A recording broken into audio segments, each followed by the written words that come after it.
John Macris was a Sydney underworld figure whose life was marked by crime, power, and ultimately a tragic and violent end.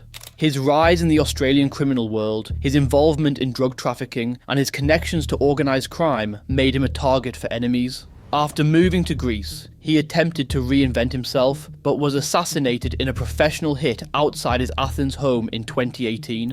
His murder triggered a high-profile investigation that led to the arrest and conviction of 2 Bulgarian hitmen, but questions still remain about who ordered the killing and whether it was linked to broader criminal rivalries. This video explores John's early life, his conflicts with Sydney's criminal elite, his time in Greece, and his assassination.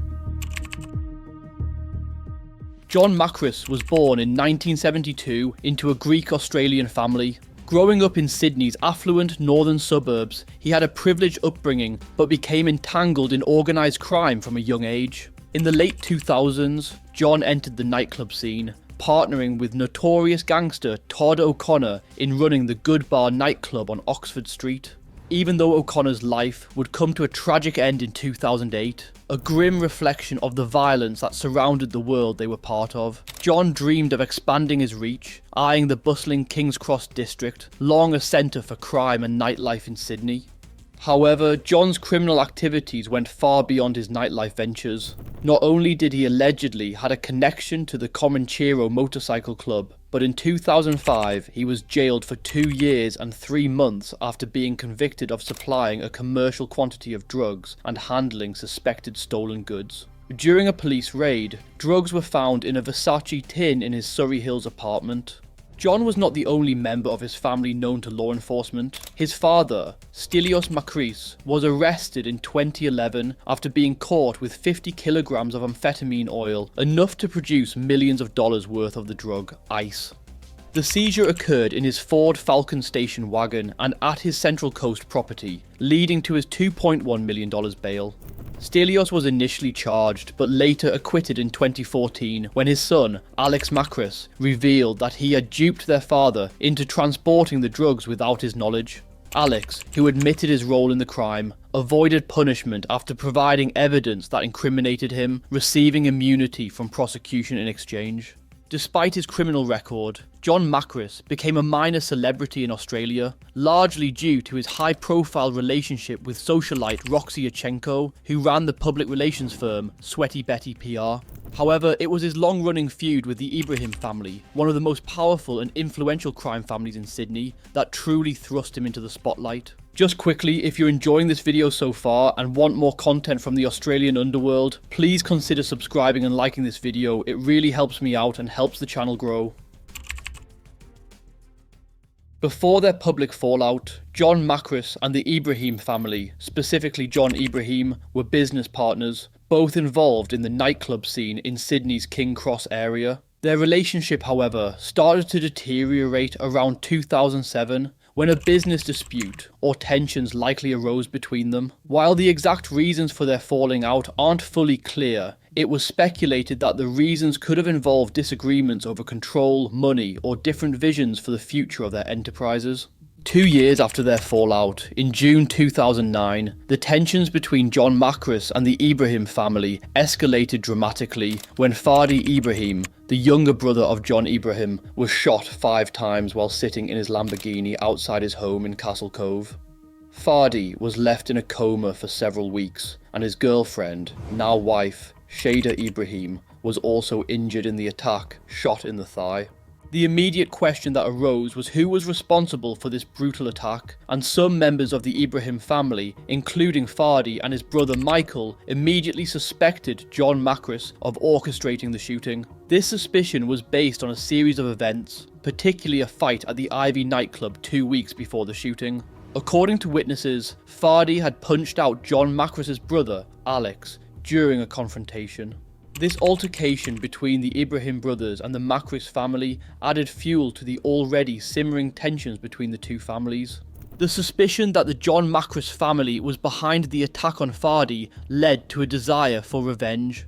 Michael Ibrahim, who was incarcerated in Broken Hill jail at the time, allegedly masterminded a plan to kill John Macris.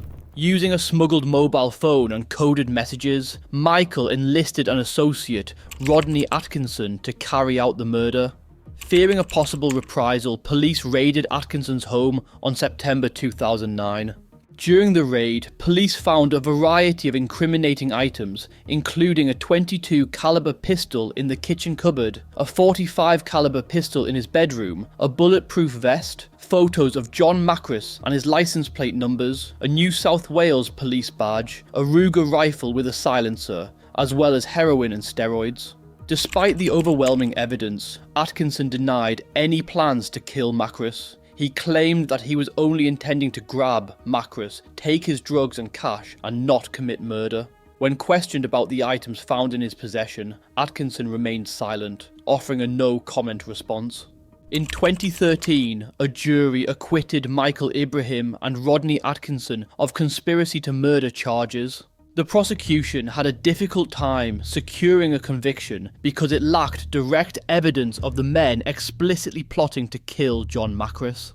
There were no intercepted conversations where the conspirators directly discussed the murder. Instead, they used codes to communicate, and while there was strong circumstantial evidence, such as the weapons found at Atkinson's home, it wasn't enough to convict the defendants of conspiracy. As a result, the charges against Fadi Ibrahim were dropped, and both Michael Ibrahim and Rodney Atkinson were acquitted. Atkinson, however, was charged with possessing illegal firearms, drugs, and other weapons and sentenced to 14 years. If you want to know more about the life of one of Sydney's most feared and notorious enforcers, make sure you check out my video about Rodney Goldie Atkinson after this. In an apparent bid to escape his enemies and start anew, Jon Macris moved to Greece around 2012 after years of travelling back and forth between Athens and Sydney.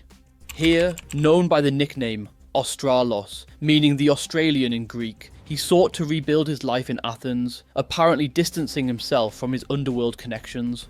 In 2016, Jon married Victoria Karida, a Greek-Ukrainian former Playboy model who had gained fame in Greece through her appearances on TV. They had a lavish wedding on the island of Mykonos, which was widely covered by Greek media. Karida, born in Ukraine in 1985, had moved to Greece in her late teens, where she started her career as a hairdresser before transitioning into modelling. She won the 2003 Miss Tourism Queen of the Year International contest, and was also crowned a playmate on a Greek TV show of the same name. She later became a well-known TV personality, appearing on shows like My Style Rocks, where she competed against other models for the title of Most Stylish Woman. The couple had 2 children, a daughter named Alexandra and a son named Achilles. After relocating to Athens, Jon expanded his business interests beyond the nightclub industry, moving into private security and facilities management. He became a partner in My Services, a company that offered a range of services, including security, hospitality staffing, cleaning, and money transfers. Jon's company positioned itself as a high-end service provider catering to the wealthy elite of Athens. My Services specialised in private security for celebrities, politicians, and high-profile individuals, offering personal protection and security escorts. The company also provided facility management, which included cleaning, maintenance, and general property upkeep, particularly for luxury properties, businesses, and high-end venues. Another key aspect of the business was hospitality staffing, supplying trained personnel for private events, hotels, and upscale establishments. Additionally, money transfer services were advertised, though the exact nature of these transactions remained unclear, raising some questions about financial operations within the company. Despite his claims of leaving the underworld behind, Jon's growing security business, and the financial backing behind it, drew scrutiny and speculation. His company's focus on high-profile clients and luxury services placed him in the orbit of Athens' wealthy and powerful, including ship owners, media personalities, and oligarchs. However, the exact source of funding for My Services remained unknown, fueling whispers about possible past connections.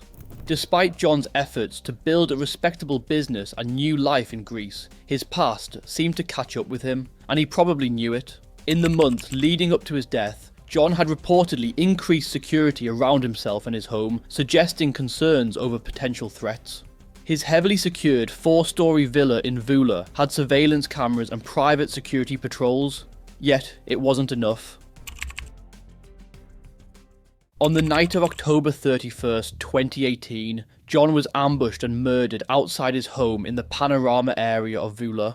Jon was leaving home to attend the launch event for his new security company, My Services, which ironically had the motto, "We believe in keeping you safe." Instead of driving his Lamborghini, which was parked safely inside his villa's garage, Jon chose to leave through the courtyard door. He crossed the street and got into his smart car, parked just outside his home. A security guard was usually stationed inside a one-way mirrored glass box overlooking the street. However, on the night of the murder, it is unclear if the guard was present or if Jon had dismissed him before leaving. As soon as he entered his car, a lone gunman emerged from the shadows. CCTV footage captured the gunman approaching Jon at precisely 8:10 p.m. Wearing a cap pulled low over his face, the attacker fired 6 shots through the passenger side window, 4 of which struck Jon in the chest, stomach and shoulder. Despite his injuries, Jon managed to open the car door and attempt to flee. However, the gunman followed, firing again. Witnesses reported hearing the shooter yell, "I'm going to finish him off," before Jon collapsed on the ground, lifeless. The assailant then disappeared into the darkness. At the time of the murder, Jon's wife was modelling on the catwalk at Athens Exclusive Designers Week. Their 2 young children were inside the family home, unaware of the tragedy unfolding just outside. Jon's father, Stelios, 82-year-old at the time of the murder, was at home when his son left for the event and was the first family member to arrive at the crime scene. A neighbour who heard the gunshots stepped outside moments later to see Jon's bullet-riddled body lying on the ground. Another resident called the police, while others watched from their balconies too afraid to intervene. Investigators recovered 6 9mm bullet casings from the scene, and although some reports suggested that up to 3 gunmen may have been involved, police did not confirm the exact number of assailants. 4 days after the murder, on November 4th, Jon was laid to rest in a funeral service held at Agios Nektarios church in Voula. The ceremony, which took place shortly after midday, was heavily guarded. Black-clad bouncers and tattooed security personnel stood at the church entrance, preventing anyone outside the immediate family and close friends from entering.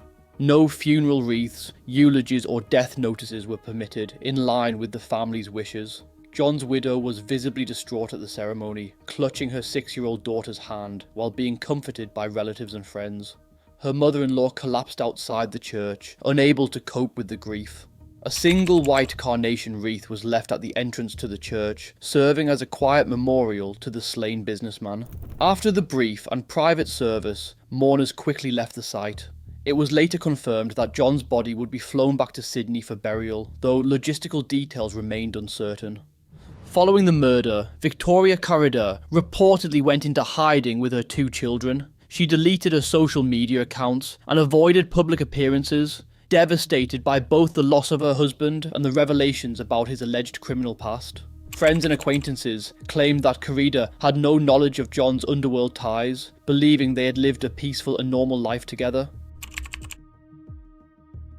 In the wake of Jon's death, police began to consider whether his murder was related to organised crime. Given his past, especially his connections with notorious figures such as the Ibrahim family, many speculated that it was a consequence of his criminal dealings. Despite the speculation, however, there was no evidence linking the Ibrahim family to Jon's murder. Instead, Greek authorities suspected that Jon had become involved in a large drug deal, and that his death may have been a result of his entanglement in organised crime networks. In a surprising turn of events, the investigation reached a significant breakthrough on April 2nd, 2019, when Greek police arrested Yulianov Raichev Serafim, a Bulgarian national of Turkish descent, in the Glyfada area of Athens. He was detained outside a hotel and was found to be in possession of 2 fake driving licenses. Authorities suspected that Serafim had returned to Greece with plans to carry out another contract killing, and he was later connected to the John Macris murder, although the motive at that time remained unclear. A key witness had provided testimony, though the details were not disclosed. Further investigation revealed that Seraphim, along with his brother Milen, had entered Greece from Bulgaria on October 12, 2018, nearly 3 weeks before Jon was killed. The brothers reportedly left Greece shortly after the murder, returning to Bulgaria on November 1st. During their stay, they used various cars and hotels, renting vehicles under their real names. In a dramatic twist, police discovered a receipt from a men's clothing store that appeared to match the items worn by the gunman in the surveillance footage of the murder. Authorities subsequently charged Seraphim with the murder, and further investigation led to Milen being linked to the crime as well. Seraphim was arrested in April 2019, and Milen was extradited to Greece in July of the same year.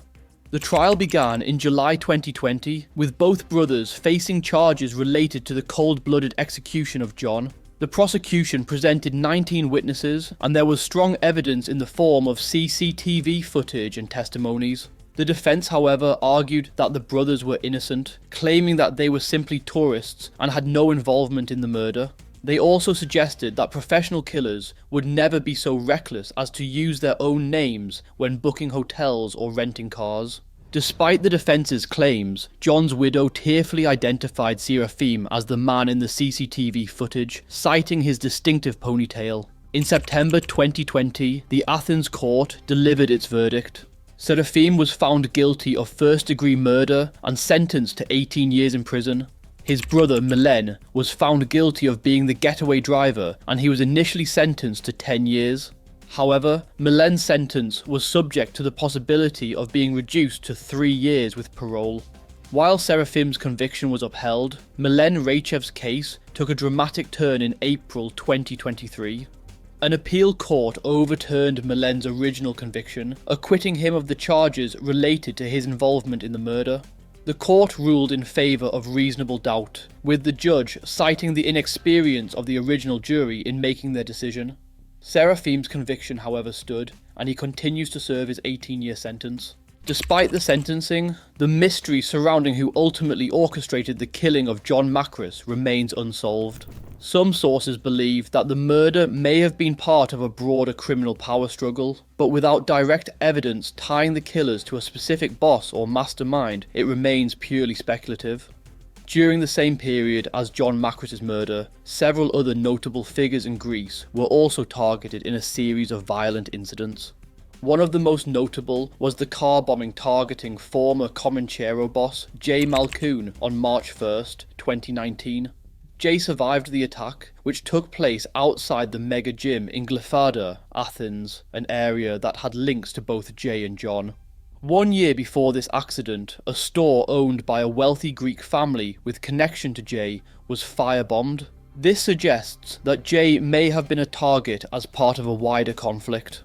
While there were suspicions of organised crime activity during this time, including ties to Albanian criminals and a potential involvement in the theft of a luxury SUV, Greek authorities have not confirmed any links between the attacks on Jay and the murder of Jon. Jon Macris' murder left his family shattered. His widow, Victoria Carida, struggled with grief and has spoken openly about the pain of raising their children without him. His elderly father, Stelios, has said he will never return to Greece due to the trauma. While justice has been partially served, the full truth behind Jon's assassination may never be known.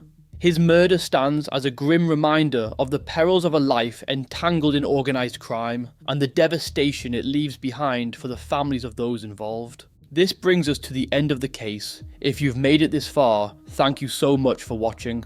Till next time, take care.